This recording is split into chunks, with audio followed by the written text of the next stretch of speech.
만약에 거대한 기업이 만든 물건 하나 때문에 수많은 사람들이 피해를 입었다면 과연 나 한 사람은 뭘 할 수 있을까요?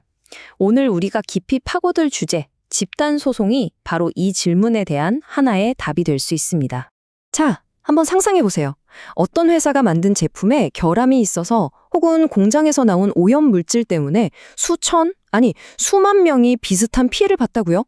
이럴 때 개인이 혼자서 거대 기업을 상대로 맞서 싸운다? 사실상 계란으로 바위치기처럼 느껴질 수 있죠. 이게 그냥 상상 속의 이야기가 아니라는 겁니다.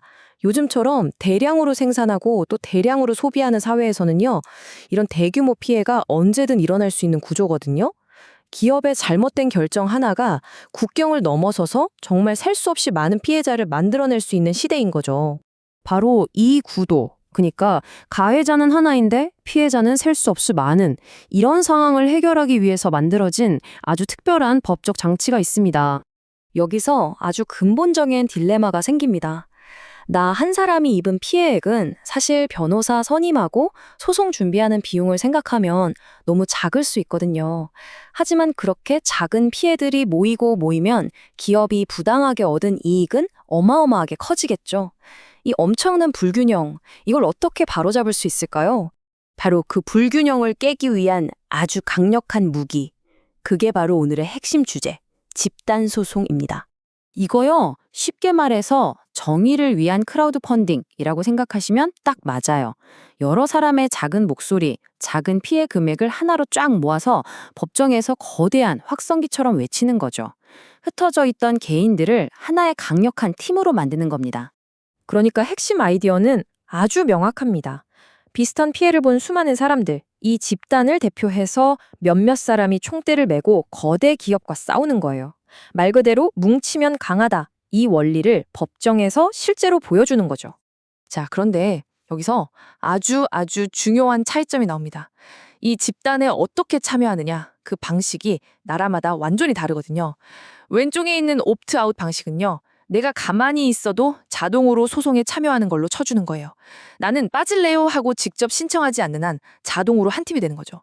반대로 오른쪽 옵트인 방식은 저도 같이 싸울래요 하고 내가 직접 손을 들어야만 멤버가 될 수 있는 겁니다. 이 작은 차이가 소송의 파급력을 완전히 바꿔놓습니다. 그럼 이 두 방식이 실제 법 제도에서는 어떻게 구현되어 있는지 대표적인 두 나라죠. 미국과 독일의 사례를 통해 한번 비교해 보겠습니다. 보시면 아시겠지만 이건 단순히 제도의 차이가 아니라 거의 철학의 차이에 가까워요. 미국식 옵트아웃은 일단 커다란 우산을 쫙 펼쳐서 모든 잠재적인 피해자를 비 맞지 않게 보호하자는 데 중점을 두고요. 반면에 독일식 옵트인은 우산이 필요하다고 생각하는 사람만 들어오세요 하는 식으로 개인의 선택을 더 존중하는 방식에 가깝다고 할 수 있죠. 자, 그럼 이제 가장 중요한 우리 얘기를 해봐야겠죠? 전 세계적인 흐름 속에서 과연 한국의 집단소송 제도는 어떤 특징을 가지고 있고 또 어떤 어려움에 부딪히고 있을까요? 가장 큰 특징은요, 제도를 쓸 수 있는 범위가 굉장히 좁다는 점입니다. 미국처럼 거의 모든 소비자 피해에 적용되는 게 아니고요. 우리나라는 주로 주식, 이 증권 관련 분야에만 한정되어 있어요. 그러니까 우리가 일상생활에서 겪을 수 있는 제품 결함이라든지 개인정보 유출 같은 피해는 이 제도의 보호를 받기가 사실상 어려운 거죠. 그나마 있는 증권 분야 소송도 시작부터가 산 넘어 산입니다. 첫 번째 관문. 일단 소송을 시작하려면 최소 50명의 피해자가 모여야만 합니다. 그리고 더 어려운 두 번째 관문이 있어요.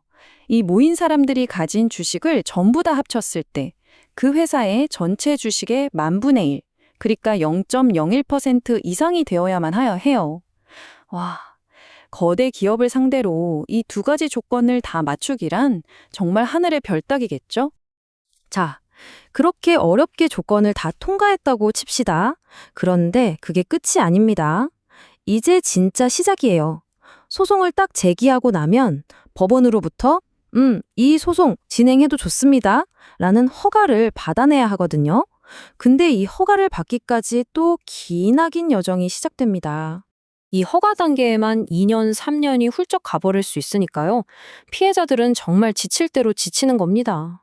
결국 제도는 있는데 너무 쓰기 힘드니까 많은 사람들이 시작도 하기 전에 포기하게 만드는 거죠. 이게 바로 제도의 실효성을 떨어뜨리는 가장 높은 벽이라고 할 수 있겠네요. 자, 그렇다면 이런 현실 속에서 우리 소비자들과 투자자들의 권리를 제대로 지키려면 앞으로 어떤 미래를 그려나가야 할까요? 세상은 정말 빠르게 변하고 있잖아요. 예전엔 생각도 못했던 개인정보 유출 문제, 플랫폼 기업들의 불공정 약관, 또 허위 과장 광고, 각종 제품 결함 사건들, 이런 새로운 유형의 피해가 계속 터져 나오는데 지금의 법이 그 속도를 따라가지 못하고 있는 겁니다. 그러니까 당연히 제도를 더 넓혀야 한다, 이런 목소리가 커질 수밖에 없는 거죠. 결국 집단 소송의 핵심은 이 기울어진 운동장을 평평하게 만드는 데 있습니다. 그런데 여기서 진짜 어려운 딜레마가 생겨요.